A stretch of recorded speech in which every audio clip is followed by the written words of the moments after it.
November the 24th, 1971, somewhere over the dark forests of Washington state. Altitude, 10,000 feet. Speed, 170 knots. Temperature, 7 degrees below zero. A man stands on the lowered rear staircase of a Boeing 727. He isn't wearing a flight suit or military gear. He's wearing a business suit, a trench coat, and penny loafers. Strapped to his body is a crude military parachute. Tied to his waist is a canvas bag filled with $200,000 in stolen cash. He takes one look at the black void beneath him and jumps. He vanishes into the freezing storm, never to be seen again. Who was he? Did he survive the fall? Or is his skeleton still out there, buried under 50 years of pine needles and secrets? This is the story of the only unsolved skyjacking in American history. Welcome to Redacted Past.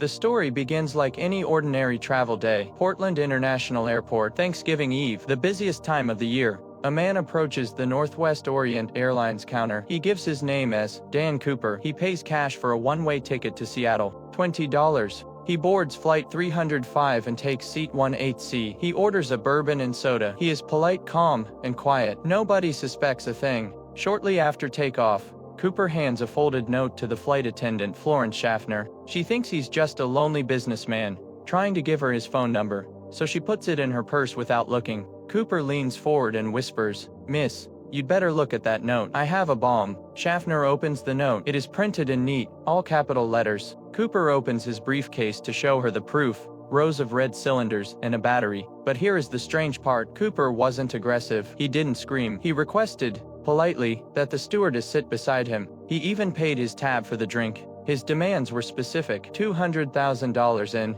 negotiable American currency, 4 parachutes, and a fuel truck standing by in Seattle to refuel the plane upon arrival.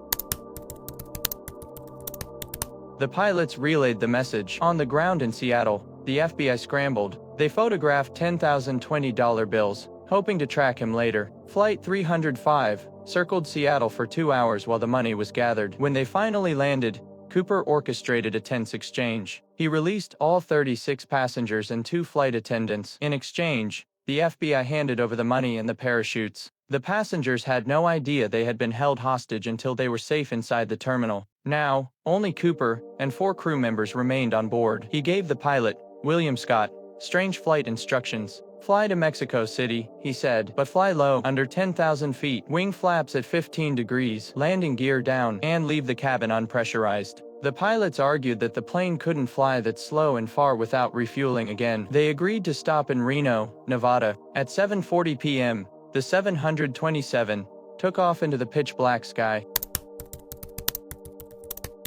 Once airborne, Cooper ordered the remaining crew to stay in the cockpit with the door locked. He was alone in the cabin. The Boeing 727 had a unique feature, a rear staircase that could be lowered during flight. Cooper knew this. This detail suggests he had aviation experience. In the cockpit, a warning light flashed. The aft staircase had been deployed. At 8:13 p.m., over the Lewis River in southwest Washington, the pilots felt a sudden change in air pressure. The tail of the plane dipped upwards. It was the recoil of a man jumping off the stairs. When the plane landed in Reno hours later, the FBI stormed the cabin. It was empty. Cooper was gone. All he left behind were 8 cigarette butts and a black clip-on tie from J.C. Penney.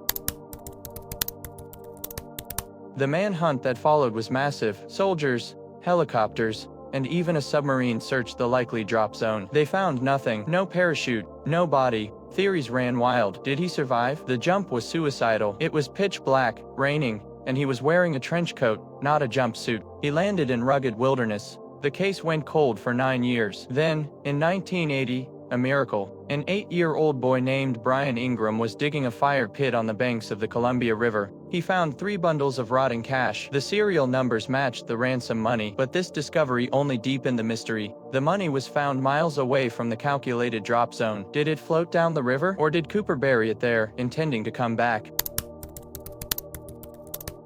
Over the decades, the FBI investigated over 1,000 suspects. Some were career criminals, some were war veterans, but no DNA match was ever found on the tie. In 2016, the FBI officially closed the case. D.B. Cooper changed aviation forever. Because of him, every Boeing 727 was fitted with a lock on the rear stairs, known as the Cooper vein, and airport security as we know it was born. Did he die in the woods that night, or did he walk away with the money, laughing at the world? Some say he was a criminal, others call him a folk hero, but one thing is certain: he committed the perfect crime. What do you think happened to DB Cooper? Let me know your theory in the comments below. And if you want to uncover more secrets hidden in the files, subscribe to Redacted Past. I'll see you in the next mystery.